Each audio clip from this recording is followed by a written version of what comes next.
For 23 years, I've had the comfort of chilling at home during Ramadan, but not this year, because in 2025, Islam Channel have sent cameraman Noor and I on a challenge to showcase how different communities prepare for, observe and celebrate the holiest month in the Islamic calendar. From open iftars to charity dinners, we're going to cover it all, so join us this year as we take Ramadan on the road.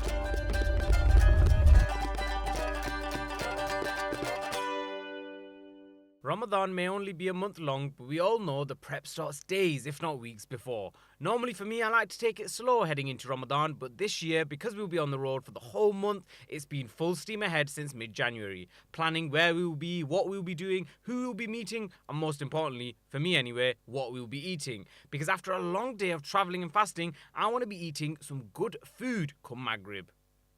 Speaking of food, we all know it ends up playing a huge part in Ramadan. We have those memories of Ramadans gone by where we were sat with friends and family enjoying an iftar consisting of every starter under the sun, mains for days and more desserts than you can count. So who better to talk about food with than none other than the winner of the Great British Bake Off back in 2015, Nadiya Hussain, who told me all about her brand new recipe book Rooza and what Ramadan is now like compared to when she was growing up and her expectations of Ramadan this year. Nadiya, when I saw this book, I saw the name Rooza, I got excited because I'm Bengali and growing up we always call it Rooza as well. Yeah. But you know, there was a part of me that sometimes I wouldn't call it Rooza. I would call it, you know, Ramadan when I was outside. We only call it Rooza with other Bengalis. But you've got it plastered right at the front, Rooza. Tell me why you picked that name and what it means to you to call it Rooza rather than something like Ramadan recipes. Yeah, you know what? I'm like, that was one of the things that when I'd written the book was written, like it was there, still didn't have a name for it. And like we sat down, the whole team were like, what's the name? And there were loads of things bandied around. We had lots of names in the hat. And actually I just said, I think it's Rooza. And it came, I was like, it's always in my head while I was writing it, it was Rooza because I'm from Bangladesh, I'm Sylheti. And we call it Rooza. It's always been Rooza. That's what my dada called it, my nana called it, mom, dad, everyone, Rooza. And for once, it's kind of like, it was like taking a bit of ownership of the book that I've written and what it means to me. Because this book has come from deep inside. Like when I say deep inside, it's come, like there's a bit of my heart in that book. And it had to, the title, the name of the book had to reflect that. And Rooza felt like the right thing. And as soon as I said it, like everyone in the room, we were like, yeah, it's Rooza. And it's like, for me, like just even seeing the smile on your face, like I know how special that is to write a book that write a book that people are going to look at on the shelf and look at the word and know instantly what that means. That's pretty special. Like that's huge for me, but also for Bangladeshis as well. Yeah, no, I fully agree. And I feel like it's almost like you feel like you're almost part of a secret club because we all call it Rooza, so we know exactly what it is straight away. Whereas other people might have to be like, oh, what's this? And they'll have to open it up. Yeah. Was there any part of you that was a little scared to do that? Because you said it's come deep from inside you, and that, you know, that has meant that you've had to open up a little bit more than maybe for your previous recipe books. Yeah. Were you a bit scared or apprehensive when you released this? Everything about writing a book like this is scary because I've written cookbooks for 10 years. And I love writing them. And I love everything about the process of writing a cookbook because ultimately my main job is to get people to become confident in the kitchen, no matter what they're cooking. And, you know, what I cook varies. But to write something like this, like I said, is so personal. Like it's quite intimate in a way. It's very personal. It's like Ramadan and Rooza has been a part of my life from get-go, like for as long as I can remember, from as long as I've had memories, Ramadan has been a part of my life. So to share that is huge because I don't know how people are going to receive that because it is so personal. But so everything about writing the book was scary, but everything about writing it and releasing it and to see it in someone's hand is probably the most empowering, most beautiful thing that I've done. Like it's so special. What's like when you were writing this book, when you were writing these recipes, what's the biggest thing that you discovered whilst you were writing the book? For me, I think like I could write another 10 of those books. It's huge because like there is no end of like cuisines from Muslim countries, non-Muslim, you know, countries where Muslims live. What I discovered was there's this overlap that happens with food where you could take something like like a kibbe, which is Middle Eastern, but technically is it Middle Eastern? Because I've got like we've got Turkish friends, and they're like, yeah, but is it Turkish? So there's a lot of overlap. So there might be a bit of conflict, but like, is it though? Is it Middle Eastern? Is it Turkish? What is it? So what I found really interesting was that there's a lot of overlap with the recipes, which is not a bad thing, because I think it can, despite what chapter it's in, like I think it's there for the taking. Like I think it's beautiful to be able to share those recipes, no matter what title they're under. Yeah, I mean, you're either going to unite everyone or you're going to divide everyone. I guess we'll see. Hopefully, inshallah, it's all unity. Yeah. So take me back to when you were younger. Is there a childhood moment of Ramadan, like that really feels like Ramadan when you think about it? It gives you that nostalgic feeling. Oh, it's all gone full circle now because I've got grown kids. Yeah. So for me, nostalgia when I think about Ramadan is when my mom used to be like, she used to shout and wake up, utore, utore, utore. That's what she would say at the bottom of the stairs. Utraini, utraini, get up, get up. Yeah, get up. And like, so she, so she'd get really stressed. I am now that parent. Like I am now doing it. I'm like, come on guys, get up, let's see. To the point where I'm like standing at their bedroom doors. I'm like, come on, please, just quickly eat something, because I'll stress otherwise. So it's definitely gone full circle. But for me, Sehri is always really special. I think as hard as it is, like part of Ramadan is the struggle, whatever that.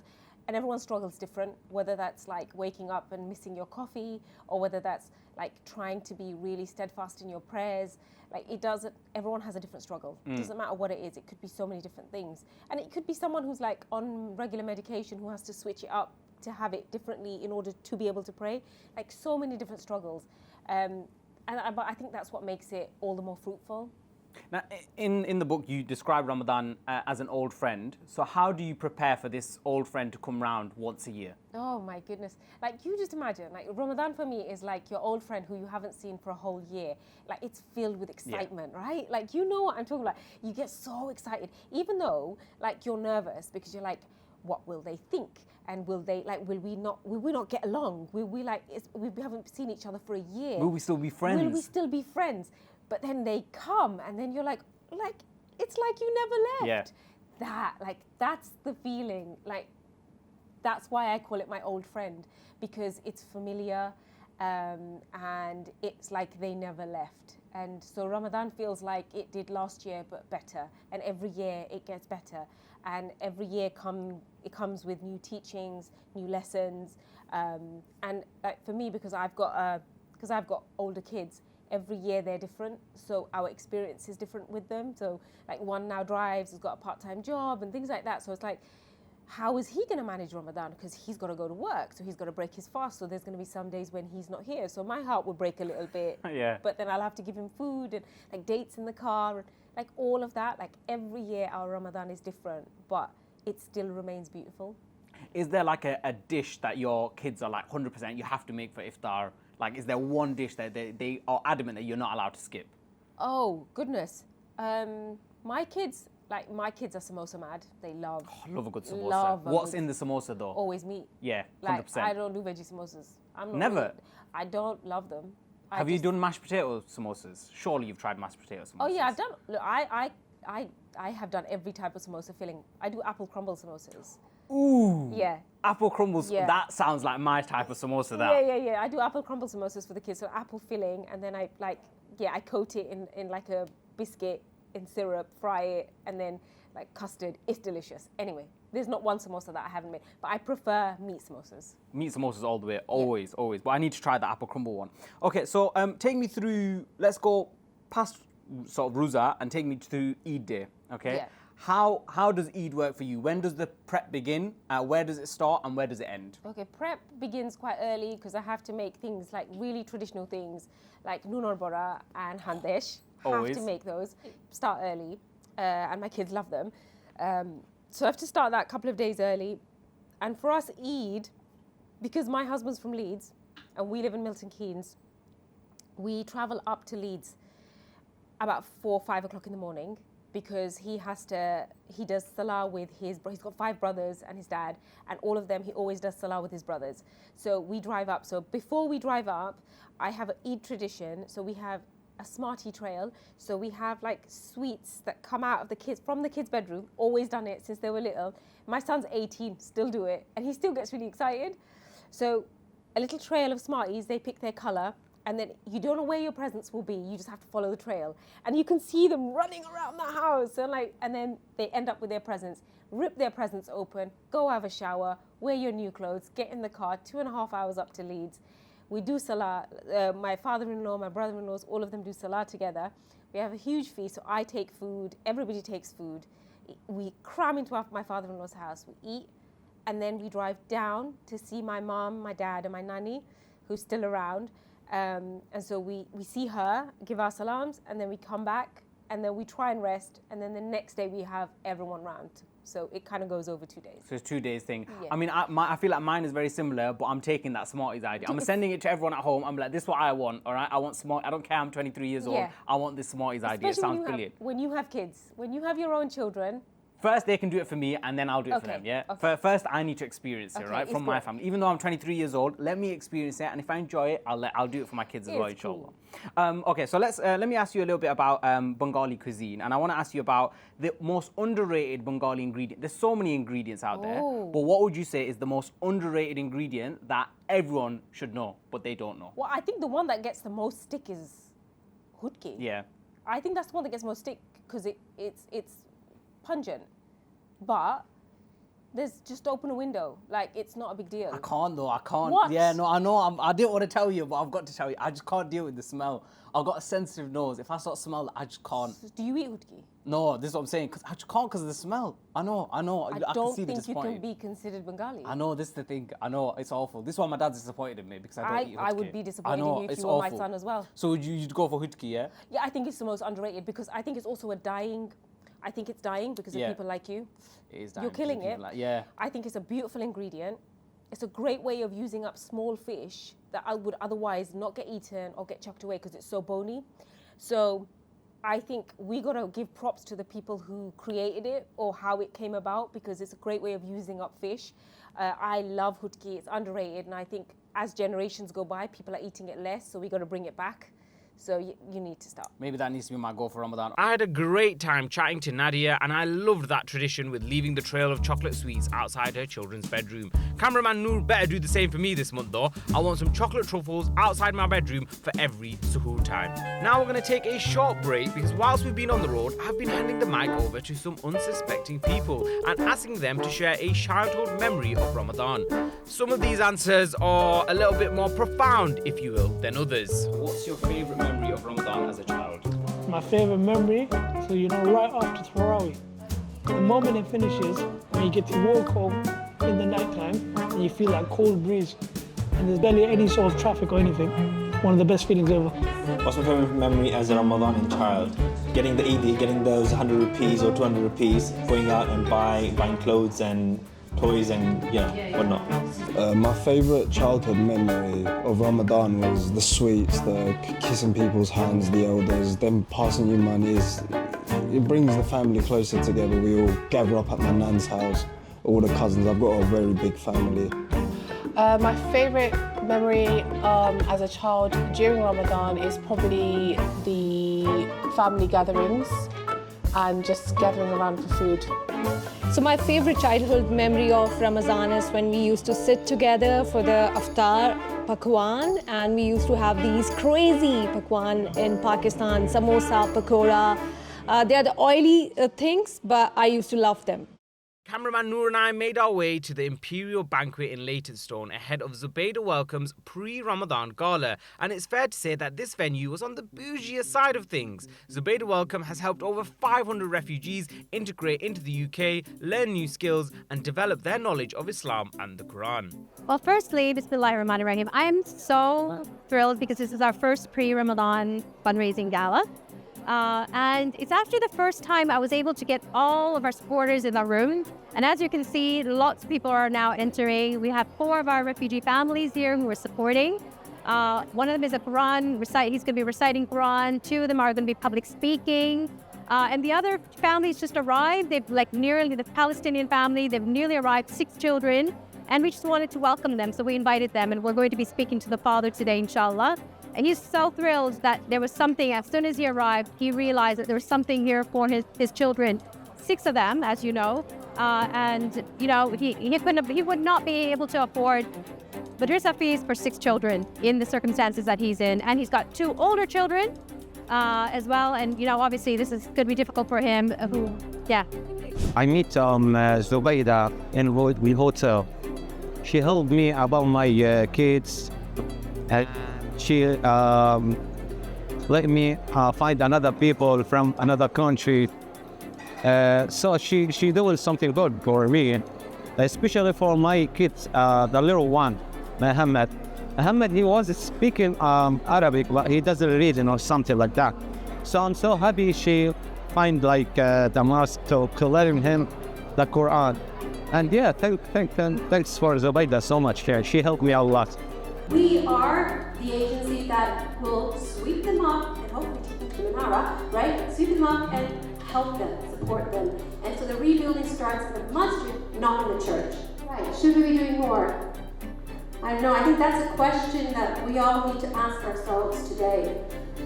Should we be doing more? This is an ummah problem. I'm Nadiya Hussain from Syria. I'm a refugee and I was born and raised in Athens. I have 2 siblings, 1 brother and 1 sister. The life of a refugee is full of challenges and risks. Starting from the moment we decide to leave our homelands due to political wars or persecutions, refugees seek to escape harsh conditions in search of a better life. So Zubeda Welcome has really helped me in the Quran and the Tajweed. Before I didn't know anything. Until Zubeda Welcome came, they put me into this academy and I learned Quran with Tajweed and Alhamdulillah, I'm on Jiza al-Tarek. I finished Jiza Amma.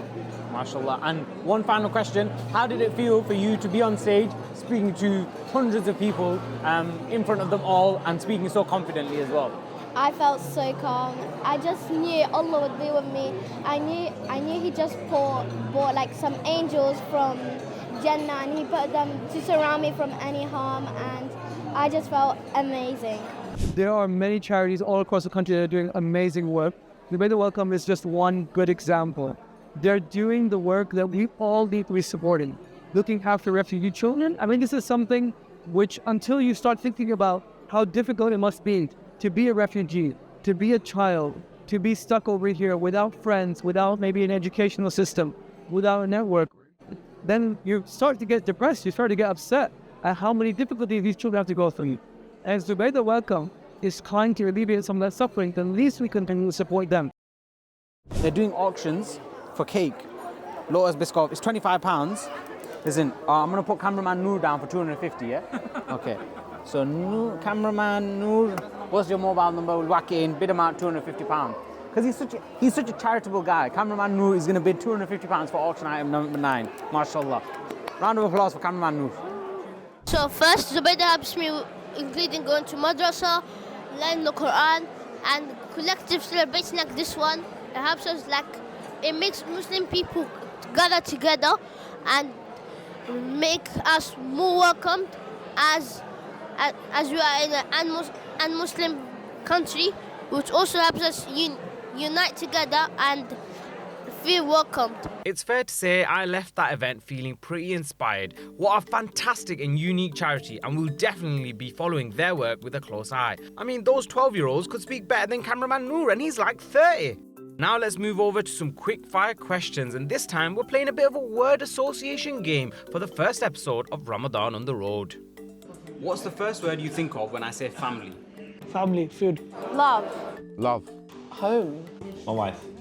Parents. Appreciation. Safety. Love. Is Pakistan. Kids. Love, support, home. Ramadan? Peace. Warm. Allah. Just together. Yeah, Ramadan with vibes. Samosas. Faith. Forgiveness. Taraweeh. Gifts. It's barakah. Gratitude. Taraweeh. Long. Salah. Taraweeh Masjid. Standing for a long time and just enjoying that good recitation from Egyptian qaris. Peace. Quran. Could never make it. So much spirituality, peace. Salah. Quran. Maghrib? Maghrib, Salah. Samosas. Prayer. Bedtime. The beauty of sunset. Peace. Prayer. Break your fast. London. London, home. Home. East London Mosque. Busy. London, I was born here, it's home. Love. Capital. Food. My home. Whilst Ramadan can be a joyous time to spend with loved ones, it's also important for us to remind ourselves of what this month is truly about. This Ramadan reminder is about strengthening your Iman. The Messenger of Allah, peace be upon him, said, "Indeed, Iman wears out in the heart just as clothes wear out, so renew your Iman." Iman is like a tree. If it isn't tended to, it will wither and die. It has to be constantly watered with beneficial knowledge, righteous deeds, and the remembrance of Allah. The month of Ramadan is a perfect opportunity to rejuvenate our Iman and kickstart our journey to Allah. This is because we combine some of the greatest acts of worship, such as fasting, salah, the night prayer, charity, itikaf, dhikr, etc., for 30 consecutive days. Likewise, we try our best to stay away from sins, and we try to have excellent character in our interactions with people. Let us make it our goal this Ramadan that everything we do should help us increase our Iman. The goal should not be just to perform X number of good deeds. Rather than focusing on quantity, we have to focus on quality by learning about the inner dimensions of worship. Allahumma zayyina bi zinnatil iman wa ja'alna huddatan muhtadin. O Allah, adorn us with the beauty of Iman and make us those who guide others and are guided themselves.